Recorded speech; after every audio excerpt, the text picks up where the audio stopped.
Hello guys, ಇವತ್ತು ನಾನೊಂದು ಸಖತ್ತಾಗಿರೋ free movies ನೋಡೋಕ್ಕೆ ವೆಬ್ಸೈಟ್ ಹುಡುಕಿದ್ದೆ. ಇದು ನೆಟ್ಫ್ಲಿಕ್ಸ್ ತಮ್ಮ ಇದ್ದಂಗೆ ಇದೆ ಮತ್ತು ಅದರಲ್ಲಿರೋ ಎಲ್ಲ ಮೂವೀಸು ಇದರಲ್ಲಿದೆ. ಇದು ಹೇಗೆ ಓಪನ್ ಮಾಡೋದು ನೋಡೋಣ. ಫಸ್ಟ್ ನಾನು ನನ್ನ ಐಫೋನಲ್ಲಿ ಸಫಾರಿ ಓಪನ್ ಮಾಡ್ತೀನಿ. ಸಫಾರಿಲಿ ನಾನು ಗೂಗಲ್ನ ಓಪನ್ ಮಾಡ್ತೀನಿ. ಗೂಗಲ್ ಓಪನ್ ಮಾಡಿದ ತಕ್ಷಣ ಇದರಲ್ಲಿ ನಾನು ನೆಟ್ ಮಿರರ್ ಅಂತ ಸರ್ಚ್ ಮಾಡ್ತೀನಿ. ಈಗ ನಾನು ಸರ್ಚ್ ಮಾಡಿದ ತಕ್ಷಣ ಫಸ್ಟ್ ಏನು ನಮಗೆ ವೆಬ್ಸೈಟ್ ತೋರಿಸುತ್ತೆ ಅದ್ರ ಮೇಲೆ ಕ್ಲಿಕ್ ಮಾಡ್ತೀನಿ. ಕ್ಲಿಕ್ ಮಾಡಿದ ತಕ್ಷಣ ನಮಗೆ ಗೋ ಟು ಹೋಮ್ ಅಂತ ತೋರಿಸುತ್ತೆ. ಗೋ ಟು ಹೋಮ್ ಮೇಲೆ ಟ್ಯಾಪ್ ಮಾಡಿದ ತಕ್ಷಣ ನಮಗೆ sign in or sign in with Google ಅಂತ ಎರಡು ಆಪ್ಷನ್ ಇರುತ್ತೆ. ನಾನು ಸೈನ್ ಇನ್ ವಿತ್ ಗೂಗಲ್ಗೆ ಹೋಗ್ತೀನಿ. ಸೈನ್ ಇನ್ ವಿತ್ ಗೂಗಲ್ ಮಾಡಿದ ತಕ್ಷಣ ಇಮೇಲ್ ಅವ್ರ ಫೋನ್ ನಂಬರ್ ಕೇಳುತ್ತೆ.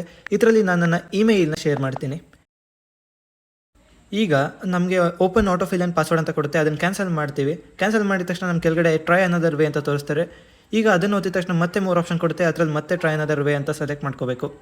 ಸೆಲೆಕ್ಟ್ ಮಾಡಿದ ತಕ್ಷಣ ನಮಗೆ ಫೋನ್ ನಂಬರ್ ಕೇಳ್ತಾರೆ. ಅದರಲ್ಲಿ ನಾವು ನಮ್ಮ ಫೋನ್ ನಂಬರನ್ನು ಡಯಲ್ ಮಾಡಬೇಕು.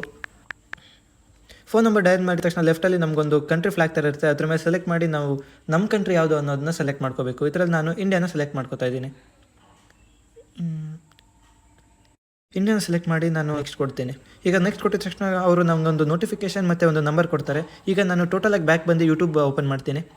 ಯೂಟ್ಯೂಬ್ ಓಪನ್ ಮಾಡಿದ ತಕ್ಷಣ ಗೂಗಲ್ ಅವರು ನನಗೊಂದು ನೋಟಿಫಿಕೇಶನ್ ಕಳಿಸ್ತಾರೆ, ಎಸ್ ಆರ್ ನೋ ಅಂತ. ಅದರಲ್ಲಿ ನಾನು ಎಸ್ ಅಂತ ಸೆಲೆಕ್ಟ್ ಮಾಡಿಬಿಟ್ಟು ಅವ್ರು ಯಾವ ನಂಬರ್ ಕೊಟ್ಟಿರ್ತಾರೋ ಅದನ್ನು ಸೆಲೆಕ್ಟ್ ಮಾಡ್ಕೋಬೇಕು. ಸೆಲೆಕ್ಟ್ ಮಾಡಿ ನಾನು ಇವಾಗ ವಾಪಸ್ ಸಫಾರಿಗೆ ಬರ್ತೀನಿ. ಇವಾಗ ನಮಗೆ ನಿಮ್ಮ ಹತ್ರ ಎಷ್ಟು ಜಿಮೇಲ್ ಅಕೌಂಟ್ಸ್ ಇದೆಯೋ ಅದನ್ನು ಕೇಳ್ತಾರೆ. ನೀವು ಅದರಲ್ಲಿ ಸ್ಟಾರ್ಟಿಂಗಲ್ಲಿ ಯಾವ ಜಿಮೇಲ್ ಅಕೌಂಟ್ ಕೊಟ್ಟಿದ್ದೀರೋ ಅದನ್ನು ಸೆಲೆಕ್ಟ್ ಮಾಡ್ಕೋಬೇಕು. ಇವಾಗ ಮತ್ತೆ ನಮಗೊಂದು ಕೋಡ್ ಕೇಳ್ತಾರೆ. ಆ ಕೋಡನ್ನ ತೊಗೊಳ್ಳೋಕ್ಕೆ ನಾವು ವಾಪಸ್ ಇಮೇಲಿಗೆ ಹೋಗಬೇಕು. ಇಮೇಲಿಗೆ ಹೋಗಿದ ತಕ್ಷಣ ಒಂದೊಂದು ಸರ್ತಿ ಬಂದಿಲ್ಲ ಅಂದರೆ ನಾವು ರೀಲೋಡ್ ಮಾಡಿದ ತಕ್ಷಣ ಬರುತ್ತೆ.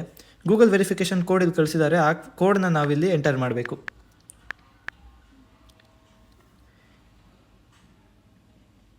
ಈ ಕೋಡ್ ಎಂಟರ್ ಆಗಿದ ತಕ್ಷಣ ಅಪ್ಡೇಟ್ ಆರ್ ಕಂಟಿನ್ಯೂ ಅಂತ ಇರುತ್ತೆ. ನಾವು ಇದರಲ್ಲಿ ಕಂಟಿನ್ಯೂ ಮಾಡ್ತೀವಿ. ಮತ್ತು ನಮಗೆ ಟರ್ಮ್ಸ್ ಆ್ಯಂಡ್ ಪಾಲಿಸೀಸ್ ಬಗ್ಗೆ ಹೇಳ್ತಾರೆ, ಕಂಟಿನ್ಯೂ ಮಾಡ್ಬೋದು. ಈಗ ನಾವು ಮತ್ತೆ ಏನು ಅವಶ್ಯಕತೆ ಇಲ್ಲ. ಯಾರು ಲಾಗಿನ್ ಸಕ್ಸಸ್ಫುಲಿ ಅಂತ ಬಂದಿದ ತಕ್ಷಣ ಅದು ಆಟೋಮೆಟಿಕ್ಕಾಗಿ ಲೋಡ್ ಆಗುತ್ತೆ. ಲೋಡ್ ಆದಾಗ ವೆರಿಫೈಯಿಂಗ್ ಐಮ್ ಹ್ಯೂಮನ್ ಅಂತ ತೋರಿಸ್ತಾರೆ. ಅಲ್ಲೊಂದು ಟಿಕ್ ಮಾರ್ಕ್ ಥರ ಇರುತ್ತೆ. ಅದ್ರ ಮೇಲೆ ಒತ್ತುಬಿಟ್ಟು ಸಬ್ಮಿಟ್ ಅಂತ ಕೊಟ್ಟರೆ ಆಯಿತು. ಇಲ್ಲಿ ನೋಡ್ತಾ ಇದ್ದೀರಾ, ವೆಬ್ಸೈಟ್ ಓಪನ್ ಆಗಿದೆ ಮತ್ತು ಇದರಲ್ಲಿ ಎಲ್ಲ ಮೂವೀಸ್ ಮತ್ತು ವೆಬ್ ಸೀರೀಸ್ ಇದೆ. ನೀವು ಇದರಲ್ಲಿ ಯಾವ್ದು ಬೇಕಾದ್ರೂ ನೋಡ್ಬೋದು. ನಾನು ಇದರಲ್ಲಿ ಪುಷ್ಪ ಮೂವಿ ಆಲ್ರೆಡಿ ನೋಡಿದ್ದೀನಿ.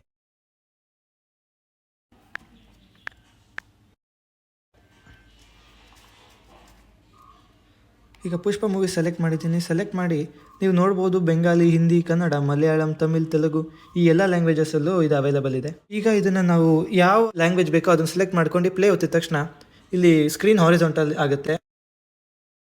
ಯಾವ ಲ್ಯಾಂಗ್ವೇಜ್ ಬೇಕು ಅಂತ ಮತ್ತೆ ರೀಸೆಲೆಕ್ಟ್ ಮಾಡ್ಕೋಬೋದು ರೈಟಲ್ಲಿರೋ ಮೆನ್ಯೂ ಬಾರ್ಗಳಿಂದ.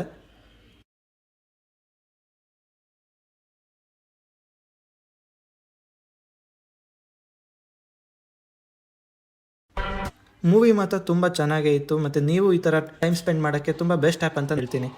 Please subscribe.